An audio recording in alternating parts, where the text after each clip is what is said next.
Bonjour à tous et à toutes, je suis ravie de vous retrouver aujourd'hui en vidéo dans ce premier vrai point lecture du mois d'août. Et donc je vais vous parler ici de 5 romans que j'ai lus durant mes vacances en Espagne. Je vous parlerai donc tout d'abord du roman Le Parfum par Patrick Süskind. Ensuite je vous parlerai de ma lecture du premier tome de la série Autre Monde par Maxime Chatham. Puis ce sera au tour de Génération B par Chang Kang-myung aux éditions de Crescenzo. Après ça je vous parlerai de ma lecture de La Servante écarlate par Margaret Atwood. Et enfin, je terminerai avec Miss Cyclone par Laurence Perrin. Je vais donc démarrer tout de suite avec Le Parfum par Patrick Süskind, qui est donc le fameux classique que beaucoup de gens connaissent, je pense. Pour ma part, je n'avais pas eu à le lire dans le cadre scolaire. En fait, il faisait partie des lectures proposées sur un été, mais on avait le choix entre deux romans et pour ma part, j'avais lu l'autre. En tout cas, c'était un roman qui me tentait plutôt bien. J'avais déjà vu le film que j'ai bien aimé et ils en ont fait une mini-série sur Netflix que je regarderai peut-être. Donc voilà, je connaissais déjà quand même l'histoire en gros, mais j'étais curieuse de découvrir le roman. C'est un roman donc, qui est écrit par Patrick Süskind, qui est allemand. J'ai trouvé que c'était une écriture qui était très moderne, c'est un roman qui se lit vraiment facilement. Pour ma part, je l'ai lu sur une journée pendant le trajet pour descendre en Espagne. Ça se lit vraiment facilement, il fait un petit peu moins de 300 pages. Je trouvais que c'était plutôt prenant, il y a une certaine ambiance et puis il y a... Forcément, il y a toute l'histoire avec les odeurs, etc. qui prend beaucoup de place. Enfin voilà, j'ai vraiment bien aimé, je trouvais ça accessible, plus accessible que j'aurais pensé.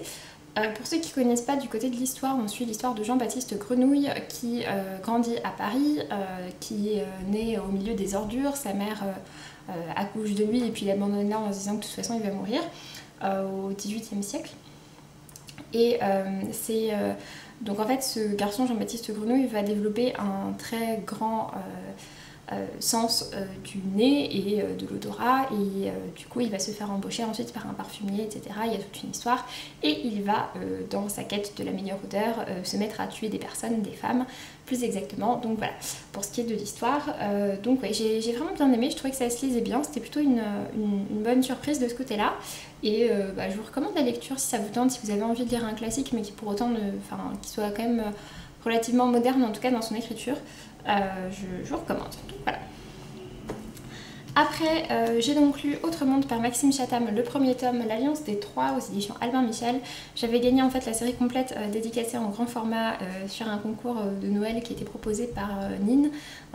Donc voilà, c'était vraiment une belle surprise. Et puis je m'étais toujours pas lancée dedans et finalement je me suis motivée avec Mylène. Donc les lectures de Milly, je vous mettrai ça en barre d'infos.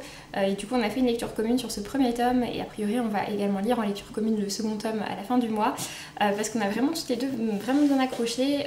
Mylène, je pense, encore un peu plus que moi, mais vraiment, ça a été une très chouette découverte. Donc, pour ce qui est de l'histoire d'Autre Monde, dans ce premier tome, on suit l'histoire d'un personnage principal, mais au final ça va former un trio de personnages, d'où le titre L'Alliance des Trois.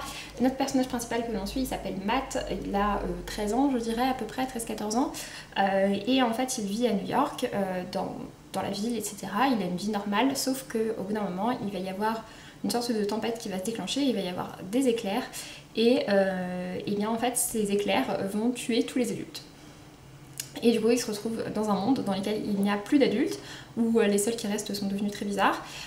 Il y a des monstres, ils doivent se débrouiller tout seuls, il n'y a plus d'électricité, enfin voilà, tout est remis en jeu. Et donc il va s'enfuir avec son ami Tobias, qu'il connaît depuis longtemps, et ils vont partir, et ils vont du coup rencontrer également d'autres enfants. J'ai vraiment bien accroché, c'était très prenant, c'était surprenant, c'était dynamique. Et il y avait souvent de bonnes surprises, je trouve, dans le récit, il était plutôt bien mené. Après, j'aime vraiment bien l'ambiance qu'il y avait dans ce tome 1 avec, on va dire, le regroupement des enfants, etc. Et ça promet autre chose dans le tome 2, donc bon, on verra bien, j'espère que ce sera à nouveau une ambiance que j'apprécierai autant. En tout cas, une bonne découverte ici, je lui ai mis la note de 17 sur 20. Après, j'ai lu un service presse, à savoir Génération B, donc par Chang Kang-myung. Je l'ai reçu de la part des éditions de Crescenzo, qui publient en fait de la littérature adolescente en général, mais d'origine sud-coréenne, ou je sais pas si tout est sud-coréen ou asiatique, enfin bref, en tout cas ici c'est sud-coréen, et cette histoire raconte... ça se passe à notre époque en Corée du Sud et on va suivre un groupe d'adolescents et de jeunes adultes plus exactement Et en fait il y a quelque chose qui les lie entre eux et notamment toute une histoire autour du suicide et d'un site internet qui incite un petit peu au suicide, tout ce genre de choses, et en fait ça remet un peu en question la place des jeunes dans la société, la difficulté qu'ils ont à trouver leur voie, à trouver du travail, à s'installer, etc. Et voilà. Je suis sortie un peu mitigée de cette lecture. En fait, j'ai trouvé que le début était très long et j'ai trouvé que l'auteur arrivait à se perdre dans pas mal de divagations alors que le roman est pourtant très court. Il fait moins de 250 pages, ouais, il fait 220 pages et pourtant je trouvais que ça se perdait un peu en divagation.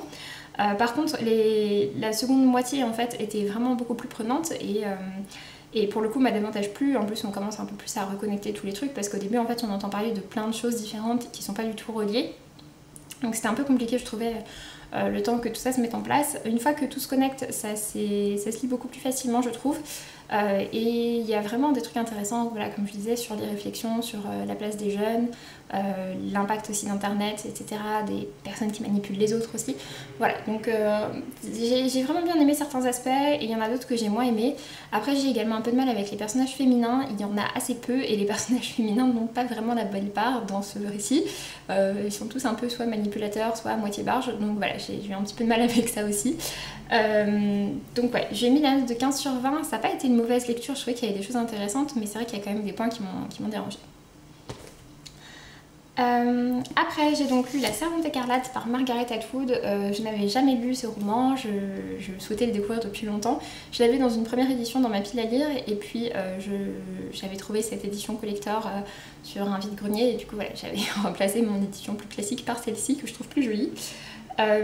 Pour ce qui est de l'histoire de La Servante écarlate, alors j'ai toujours pas vu non plus la série parce que j'attendais de lire le livre avant. Mais en gros, donc dans La Servante écarlate, ça se passe dans une société, c'est aux États-Unis, et en gros, la société normale, entre gros guillemets, a dérivé vers ça. Mais ça se passe dans un futur très proche, et en fait ce qui s'est passé c'est que les femmes ont été divisées en plusieurs catégories. Il y a les épouses qui sont normales, il y a je sais plus comment on les appelle, si on les appelle les rouges ou si on les appelle les servantes, en tout cas les femmes qui sont destinées à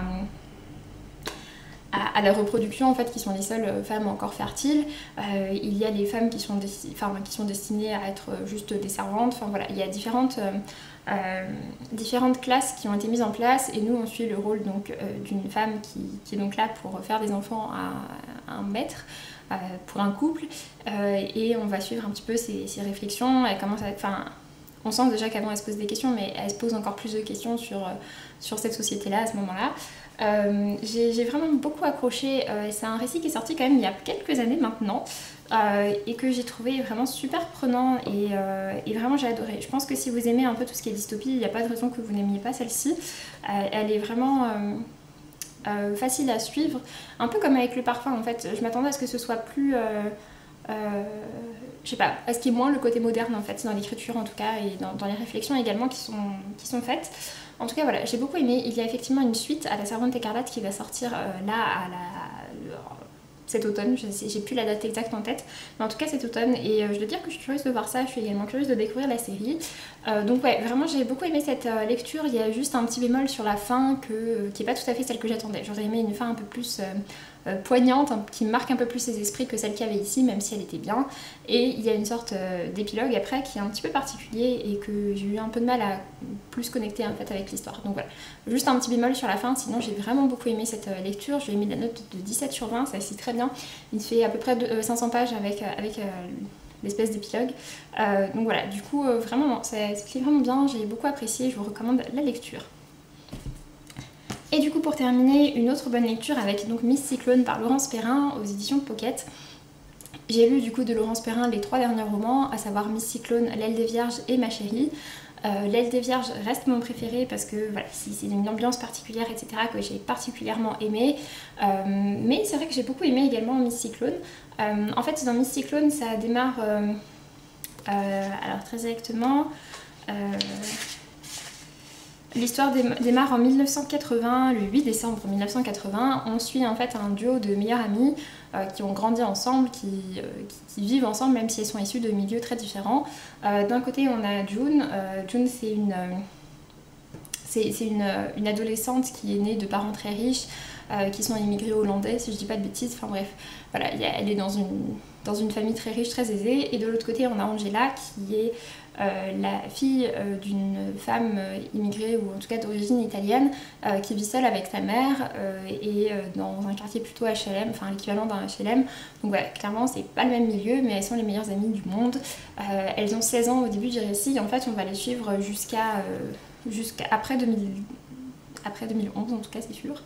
Non, jusqu'en 2010, je dirais, peut-être quelque chose comme ça, donc on les suit quand même sur pas mal d'années. On va suivre en fait vraiment leur évolution dans la vie, et cette évolution qu'on va suivre dans leur vie est marquée par 4 événements en fait qui ont été très importants dans les États-Unis. Donc le premier d'entre eux c'est la mort de John Lennon, et le dernier, si je dis pas de bêtises, c'est l'effondrement des Twin Towers.